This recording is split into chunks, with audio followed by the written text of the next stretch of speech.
তো hello friends, আমি Sandeep and আপনারা দেখছেন লার্নিং দুনিয়া 2.0 ইউটিউব চ্যানেল। তো ফ্রেন্ডস, আবারও কিন্তু আপনারা যারা আপার প্রাইমারি বা উচ্চ প্রাথমিকের শিক্ষক নিয়োগ প্রক্রিয়ার সাথে যুক্ত চাকরি প্রার্থী রয়েছেন এবং অলরেডি যারা ফার্স্ট কাউন্সেলিং প্রসেস কমপ্লিট করে নিয়ে জয়নিংয়ের জন্য প্রিপারেশন নিচ্ছেন, তাদের জন্য কিন্তু মার্চ মাসের এই প্রথম দিকের যে ডেটটা আসছে, অর্থাৎ মার্চ মাসের 4 তারিখের যে ডেটটা আসছে নতুন সপ্তাহের প্রথম দিকের, এই ডেটটা অত্যন্ত গুরুত্বপূর্ণ কিন্তু হতে চলেছে। তাই আজকের এই ভিডিওটির মাধ্যমে আপনাদেরকে বিষয়টা একটু জানিয়ে দেওয়ার চেষ্টা করছি।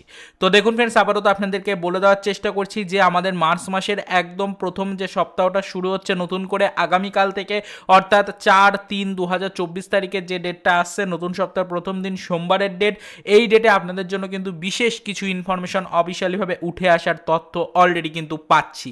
তো সেই বিষয়টাই কিন্তু আজকের এই ভিডিওটির মাধ্যমে আপনাদেরকে জানানোর চেষ্টা করছি। আজকে রবিবার, আজকে 3/3/2024 তারিখ রবিবার হওয়ার কারণে সেরকম কোনো অফিসিয়াল আপডেট আপনাদের জন্য নেই, এটা আপনারা সকলেই বুঝতে পারছেন। তবে কোন কারণে আজকের ভিডিওটা ক্রিয়েট করছি একটু ভালো করে ভিডিওটা দেখুন এবং বিষয়টা বুঝে নিন। তো দেখুন ফ্রেন্ডস, বর্তমান সিচুয়েশনটা দাঁড়িয়ে আমরা জানি যে এই মার্চ মাসের মধ্যে আমাদের ইলেকশন রিলেটেড যাবতীয় যা প্রসেসিংয়ের কাজ রয়েছে সেগুলো কিন্তু হয়ে যাবে। তো সেক্ষেত্রে কিন্তু ফ্রেন্ডস প্রসেসিংয়ের কাজ শুরু হয়ে গেলে কিন্তু আমাদের রিক্রুটমেন্টের যে চলতি ম্যাট কেস রয়েছে, সেই ম্যাট কেসের উপর একটা বড় ধরনের প্রভাব কিন্তু পড়তে পারে, এটা আপনারা কিন্তু অনেকেই আশঙ্কা করছিলেন।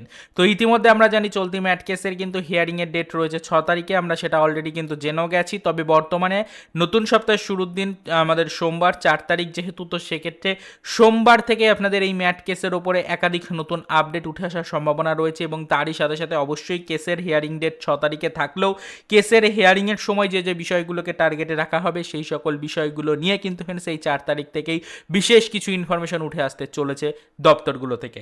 এটাই কিন্তু আপাতত এই মুহূর্তের খবর। তো আপনাদেরকে যেটা বলতে চাইছিলাম সেটা হচ্ছে যে যারা অলরেডি ফার্স্ট কাউন্সেলিং কমপ্লিট করেছেন এবং জয়নিংয়ের জন্য প্রিপারেশন নিচ্ছেন বা জয়নিংয়ের জন্য যারা ওয়েট করে রয়েছেন, তাদের জন্য কিন্তু ফ্রেন্ডস একটা সুবর্ণ সুযোগ হতে পারে এই মার্চ মাসের প্রথম সপ্তাহটা।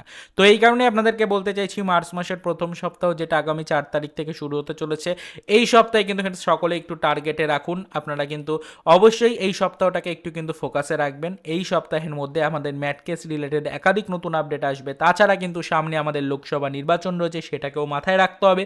এবং এরই সাথে সাথে কিন্তু ফ্রেন্ডস আমাদের যে এতদিন পর্যন্ত যে বার্তাটা আমরা পাচ্ছিলাম যে আমাদের কিন্তু ফার্স্ট কাউন্সেলিং যারা কমপ্লিট করেছেন তাদের জয়নিংয়ের কিন্তু একটা নির্দেশিকা কলকাতা হাইকোর্টের পক্ষ থেকে দেওয়া হতে পারে। তো সেই বিষয়টা নিয়ে বর্তমানে আমাদের কলকাতা হাইকোর্টের 11 নম্বর কোর্টে কি আলোচনা হচ্ছে সেই দিকেও আমাদের কিন্তু নজরদারি রাখতে হবে। তো এই মুহূর্তে দাঁড়িয়ে যেটা বলতে চাইছি যে অবশ্যই সকলে প্রস্তুত থাকুন আগামীকালকের জন্য। তার কারণ আগামীকাল থেকে কিন্তু শুরু হচ্ছে নতুন সপ্তাহ, নতুন করে একটা মুহূর্ত শুরু হতে চলেছে। এই নতুন সপ্তাহে আপনাদের জন্য চূড়ান্ত কিছু ইনফরমেশন আসছে, সকলেই জয়নিংয়ের জন্য কিন্তু প্রিপারেশন নিন, জয়নিংয়ের জন্য প্রস্তুত হয়ে যান। তো এইটুকুই আপাতত বলার ছিল, এর বেশি আর এই মুহূর্তে সেরকম কিছু বলতে চাইছি না বা সেরকম কিছু বলার নেই। পরবর্তীতে এই বিষয়ের উপর আদার্স যখনই কোনো ইনফরমেশন জানতে পারবো সবার প্রথমে সেটা আমাদের চ্যানেলের ভিডিওর মাধ্যমে আপনাদেরকে জানাবো। এবং আগামীকাল থেকে তো আমরা এই বিষয়ের উপর নিয়মিত নজরদারি রাখবো। আগামীকাল থেকে কিন্তু আমরা সর্বক্ষণ পাখি নজর করে রাখবো কিন্তু আমাদের আপার প্রাইমারির ম্যাট কেসটাকে, এর ওপরে কি ইনফরমেশন আসছে, বিভিন্ন দপ্তর থেকে কি আপডেট দেওয়া হচ্ছে, আমাদের সামনে ইলেকশনটাকে টার্গেটে রেখে এসএসসির কি বক্তব্য, বর্তমান রাজ্য সরকার কি করতে চাইছে রিক্রুটমেন্ট নিয়ে, সেই বিষয়গুলো কিন্তু পাই টু পাই আপনাদের সামনে আমরা তুলে ধরার চেষ্টা করব। তো এটুকুই বলার ছিল। তো চলুন দেখা হবে নেক্সট ভিডিওতে আগামীকাল থেকে নতুন সপ্তাহের নতুন আপডেট নিয়ে।